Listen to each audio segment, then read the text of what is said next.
오늘이 지금 정확히 한 달 전의 공포를 되살리게 하는 하락이었고요. 지금 오늘의 이 하락을 두 가지 중에 하나로 보면 될 것 같아요.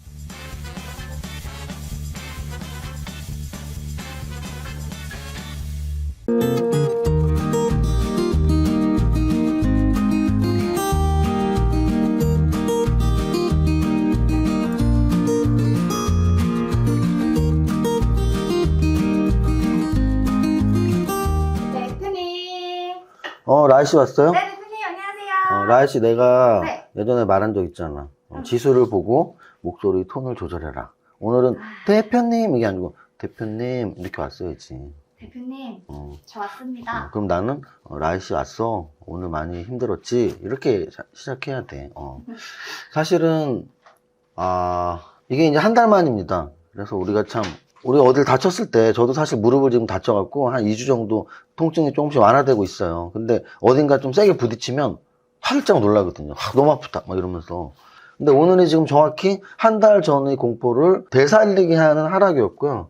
지금 차트를 보시면 8월 2일 금요일 날 3.6%가 떨어졌어요. 그리고 정확히 기억하는 게 제가 그 다음날 서울 강연회였습니다. 그래서 서울 강연회에서 원래 보통 1, 2, 3부를 다 종목 16종목 위주로 하는데 그날은 정말 느낌이 안 좋아서 좀 일부를 지수 이야기만 했었어요. 종합주가 지수 이야기만. 근데 월요일날 딱 장이 뚜껑 열리니까 10년에 한 번 나오는 하락장이 나왔었습니다. 8월 5일의 거래소 8.77%, 코스닥 10% 이상의 하락은 거래소 기준으로만 봐도 네 번째로 역사상 가장 컸던 하락이었고요. 네 번째라는 얘기는 10년에 한 번이겠죠. 우리나라 주식시장이 뭐 몇 년이나 됐습니까? 그럼 10년에 한 번 떨어지는 하락이 나왔던 거예요. 그래서 그러면 그런 하락 이후에는 확률적으로 반등이 높았기 때문에 이 하락의 저점에서 투매가 많이 나온 것 같다라고 말씀을 드렸고, 실제로 거의 한 2주 정도는 거의 V자형 반등이 나왔고요. 그리고 2700에서부터는 박스권으로 거의 뭐 한 2주를 또 이렇게 지나면서 한 달이 지난 거예요. 2주는 V자형 반등, 2주는 박스권. 그런데 한 달 만에 돌아온 PMI 지수, 제조업 물가 지수가 어제 미국 시장을 또 한번 흔들었죠. 정확히 한 달 전하고 비슷하게 흔들었어요. 미국 시장도 나스닥이 3%대 하락이 나왔고, 엔비디아는 9%, 10%의 하락이 나왔습니다. 그래서, 제가 어제 사실은 여기 유튜브였는지 종목선정 방송이었는지 한 달 만에 지금 그게 나오기 때문에 어제 조금 음선으로 불안해했지만, 뭐 자라보고 놀란 가슴 소뚜껑 보고 놀라는 것처럼 뭐 한 달 만에 그 지표가 발표된다고 해서 그리 큰 변동성은 없을 것이다라고 예측을 했는데 꽤나 큰 변동성이었고요. 이거는 소뚜껑 수준이 아니었고, 지난번에가 진짜 자라였다면 이번엔 소뚜껑 보고 놀란 게 아니고 거의 새끼 자라 보고 놀란 겁니다. 새끼자라 거꾸로 하면 자라 새끼인데, 새끼자라라고 하면 왠지 좀 이뻐 보이는데 자라 새끼 하면 욕한 것 같은데, 좀 어쨌든 그래서 지금 오늘의 이 하락을 두 가지 중에 하나로 보면 될 것 같아요. 오늘 이 하락을 8월 5일의 하락으로 본다면 8월 5일의 하락 이후에는 안정적으로 장이 흘러갔단 말이죠. 근데 오늘의 하락을 8월 2일 금요일의 하락으로 본다면 내일 이제 더 무서운 게 기다리고 있는 거죠. 근데 계속 좀 희망의 하루를 돌린다면 이게 이제 우리가 한번 맞으면, 아까 제가 말씀드렸잖아요. 제가 한번 무릎을 다치고서 엑스레이도 찍고 뼈에 큰 이상은 없다고 해도 계속 통증이 있으니까 이렇게 압박붕대도 계속 하고 파스도 바르고 한 달 동안, 지금 한 달은 안 됐지만 2주 정도 굉장히 관리를 했단 말이에요. 평소에 반바지도 안 입는데 반바지를 입고 다니면서 압박붕대 하고 막 그랬거든요. 그런데 한 달 전에 경기 침체에 대한 걱정이 10년 만에 한 번 나오는 지수 하락 정도의 투매가 나왔었는데, 그 한 달 동안 2주는 V자형 반등이 나오고 2주는 박스형이 나오면서 우리는 어느 정도 대비는 하고 있다는 거죠. 각자의 대비가 있기 때문에 지난번처럼 또 갑작스러운 10% 하락이 나올 위치는 아니라고 저는 보고 있습니다. 이게 재료라는 것은 갑자기 처음 나왔을 때는 9.11 테러 같은 거예요. 여태까지 아까 제가 역사적으로 지수가 많이 빠졌던 걸 이야기를 했었는데, 우리나라 지수 역사상 하락률 1위는 9.11 테러예요. 주식을 얼마 안 하셨거나 좀 젊으신 분들은 모르실 수도 있지만 저는 아직도 기억이 생생합니다. 그 9.11 테러가 우리나라 시간으로 아침 새벽 시간에 나왔거든요. 그걸 보면서 와, 진짜 세계 망했구나. 저는 주식을 걱정하지 않았어요, 솔직히. 그때도 뭐 1, 20억 정도의 돈을 모았을 텐데 주식을 걱정하지 않고요. 와, 우리나라 이제 망했구나.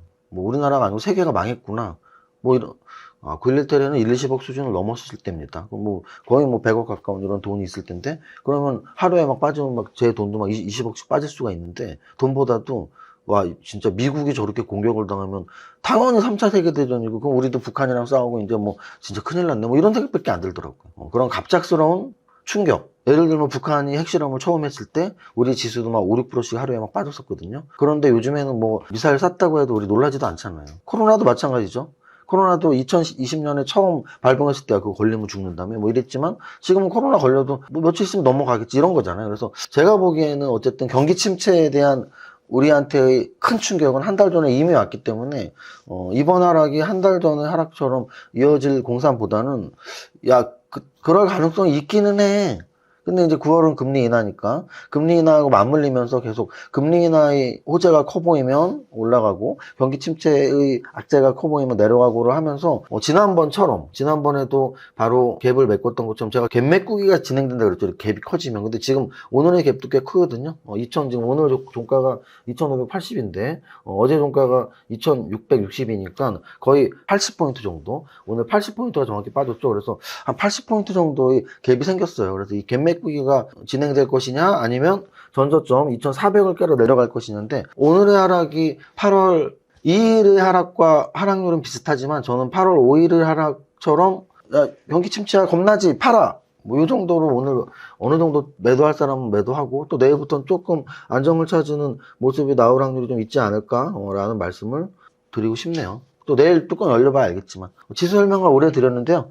늘 말씀드리지만 지수가 중요한 시기, 종목이 중요한 시기가 있는데 오늘부터 또다시 당분간은 지수가 중요한 시기가 되겠습니다. 그거는 시가총액 상위 종목을 보면 알 수 있어요. 오늘 시가총액 상위 종목 보면 코스피 200입니다. 지금 코스피 200의 시가총액 상위 상승률로 정렬을 한 상태에서 26위에 KTNG 하나 플러스 32, 31위 등등 코스피 200 전체적으로 봤을 때 한 10개 남짓 오른 것 같은데 하나, 둘, 셋, 넷, 다, 일곱, 여덟, 아홉, 열 정확히 10개가 올랐네요. 코스피 200 종목 중에 시가총액이 크고 안전하다는 종목들 중에 10개가 오르고 190개는 떨어졌어요. 오른 애들의 의미는 크게는 없습니다. 크게는 없는데 그래도 본다면 통신주, SK텔레콤, KT 같은 통신주 그리고 포스코 인터가 있는데요. 저는 2차전지가 반도체의 위험함을 좀 메꿔주고 있는 역할을 오늘도 했고 앞으로도 할 가능성이 높아졌네라고 보고 있는데요. 그 이유는 시가총액 상위 종목으로 본다면 삼성전자 3% 하락, SK하이닉스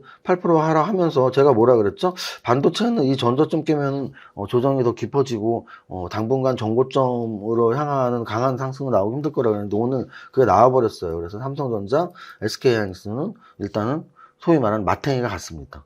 그러면은 지수가 계속 빠져야 되는 거 아니야? 그런데 LG에너지솔루션, 뭐 포스코홀딩스, 삼성 SDI 같은 거 보면 이런 좀 반등해서 오늘 하루 정도의 하락은 나쁘지 않은데? 라는 생각이 들어요. 그래서 만약에 반도체의 하락을 2차전지가 또는 제약바이오가 또는 금융주가 메꿔준다면 지수가 이렇게 급락이 안 나오고 잘 버텨주거나 또는 플러스가 나올 수도 있거든요. 그래서 반도체는 일단은 좀 이제 힘들어지는 업종이라고 친다면 아직은 바닥권에서 움직이고 있었던 2차전지 그리고 꽤나 한두 달 동안 잘 나갔던 제약바이오 또는 금융주나 조선주 등의 밸류업 관련주들 이런 애들의 움직임이 아직은 좀 살아있지 않나라는 판단을 해보겠습니다. 시가총액 상위 종목 오늘 특별히 뭐 특징주 잡아낼 것도 없고 전체적으로 다 빠졌다. 근데 반도체가 제일 많이 빠졌고 그것들을 2차전지나 금융주가 막아줄 수 있을까라는 게 포인트라고 설명드렸습니다. 자, 그 다음 거래대금 상위 종목 볼게요. 거래대금 상위 종목에서 일단 삼성전자하고 SK하이닉스는 거래대금도 많이 됐고 지수보다 많이 빠졌고 전저점을 깼고 그냥 좋다 나쁘다 해서 나쁘다예요. 제가 여러분들 그런 생각 하셔야 돼요. 제가 반도체 되게 좋네요. 2차전지보다 훨씬 좋아요를 거의 1년 정도 했거든요. 근데 지난주부터 2차전지가 좋아졌네요. 반도체는 전저점 깨면 위험할 것 같습니다. 깼잖아. 그럼 저는 뭐라고 말해야 돼요? 전저점 깼으니까 별로 안 좋아졌네요 라고 말하는 거예요. 저는 25년을 주식 투자하면서 지수가 지금 너무 좋아요. 지수가 너무 안 좋아요. 누구한테 말하지 않고 저 혼자 스스로 하면서도 지수가 안 좋구나, 좋구나. 또는 뭐 반도체가 좋구나, 2차전지가 좋구나를 늘 생각하면서 주식을 하고 있고요.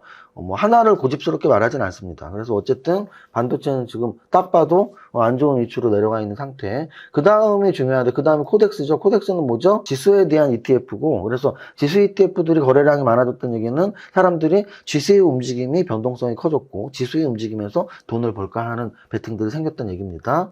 그 다음에 유한양행 3% 정도 뭐 그렇게 크게 조정 안 받았어요. 그래서 만약에 이게 조정을 진짜 깊게 받는다면 10%는 받아야지 이렇게 올랐는데. 그래서 아까 말씀드렸지만 제약바이오는 아직은 꺾였다라고 말하기는, 반도체는 꺾였다고 90% 말할 수 있어요. 전초점을 깼으니까. 자, 그 다음 거래대금 상위에서 뭐 알테오젠도 역시 마찬가지죠. 5% 올랐지만 워낙 차트를, 좋은 차트를 만들어 놓고 있었고, 뭐 이 정도까지 말씀드리면 될 것 같습니다. 오늘 등락 현황을 본다면 거래소에서 52개가 오르고 860개가 떨어졌습니다. 10개 중에 하나도 못 오른 거예요. 코스닥을 보면 120개가 오르고 1500개가 떨어졌어요. 역시 10개보다 하나도 못 올랐죠. 코스피 200에서도 200개 중에 10개가 올랐으니까 100개 중에 5개가 오른 거예요. 그래서 오늘은 제가 늘 말씀드리지만 탑다운 하는 분들이 오히려 마음이 편해. 오늘은. 왜냐? 미국도 빠졌고 일본도 빠졌고 SK하이닉스 8%나 빠졌고, 이렇게 공부하면 내 거도, 내 계좌도 오늘 3% 빠졌네. 3% 덜 빠졌으면 내 계좌 선방했다. 만약 5% 빠졌으면 지수보다 좀 더 빠졌네. 근데 이런 거 모르고 딱 봤더니 내가 10개 갖고 있는데 10개가 다 마이너스고 막 뭐 마이너스 5% 마이너스 3% 막 다 이러고 있어. 그러면 속 뒤집어지고 그냥 죽고 싶죠. 근데 죽을 필요 없습니다. 미국도 빠졌고 일본도 빠졌고 우리도 빠졌고, 반도체가 특히 많이 빠졌고, 2000 종목 중에 200개도 안 오른, 10개 중에 하나도 안 오른 그런 날이었어요. 탑 30 설명 사실 오늘 할 필요도 없습니다. 탑 30을 설명할 필요가 왜 없냐면 32가 4% 상승해요. 제가 탑 30을 설명하는 이유는 어떤 업종이, 어떤 테마가 강한지를 잡아내기 위한 거거든요. 탑 30이 4%란 얘기는 정말 조그만 500억짜리 초소형주들만 움직였지, 이 테마가 좋아, 뭐 코인 테마 정도, NFT 코인 테마 정도가 움직였고 나머지는 움직인 게 없습니다. 그래서 뭐 이 정도로 정리하면 될 것 같아요. 늘 말씀드리지만 부침이 있어요. 좋은 날 있고 나쁜 날 있고. 근데 지금 한 달 만에 또 나쁜 날, 굉장히 지난 한 달 전에 10% 빠진 게 한 10년에 한 번 빠지는 거라면 3% 빠지는 것도 거의 몇 달에 한 번 빠지는 건데, 한 달 전에 10% 빠지고 또 3% 빠지니까 굉장히 죽을 맛이지만 호랑이 굴에 잡혀가도 정신만 차리면 살 수 있다고. 오늘 빠졌지만 과연 오늘의 하락이 지난 8월 2일의 하락과 비슷한 건지 8월 5일의 하락과 비슷한 건지, 우리는 8월 5일의 하락 정도라고 보고 반등을, 갭맥구기를 내일부터 진행하기를 일단 기대해 보면서 또 내일 또 뚜껑 열어봐야죠. 특히 오늘 밤 또 미국 증시 열려봐야죠. 안정을 찾는지 추가 하락을 하는지 한번 지켜보겠습니다. 여기까지 하겠습니다.